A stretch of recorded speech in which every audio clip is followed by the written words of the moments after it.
तर आज आम्ही आलो आहोत संभाजीनगरमध्ये. संभाजीनगरमध्ये आहे ना, माझ्या नणंदबाई राहतात. आता पिल्लू आहे ना 4 महिन्याची होती ना, तेव्हा आम्ही संभाजीनगरला आलो होतो.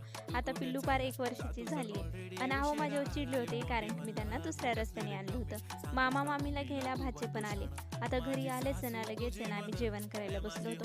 ताईने ना स्वयंपाक करून ठेवला होता आणि खरंच आहे ना, ताई एवढी छान भाजी बनवतात ना, एकदम मस्त. पिल्लूला इडली आवडती म्हणून आहे इडली पण घेतली होती बरं का. आणि मस्त आहे ना मी तर इडलीच खाल्ली बरं का आणि खरंच ना भाजी पण खूप छान झाली होती.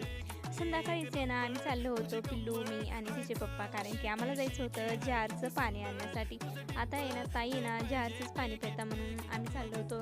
आणि बघा जारचं काम आहे देण्याचं मिस्टरांकडे होतं. मिस्टर मस्त असं जार घेऊन चालले होते. संध्याकाळी ताईने ना अशी काय मस्त बिर्याणी बनवली होती जी पाहतच आहे ना तोंडाला पाणी सुटलं.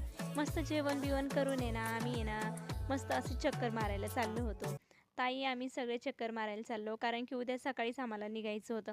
आता बघा गावाकडं तर आम्हाला जायचं आहे, पण असं वाटतंय की ताईंनाच गावाकडं जायचं आहे बरं का. तर बाय आजच्यासाठी एवढंच.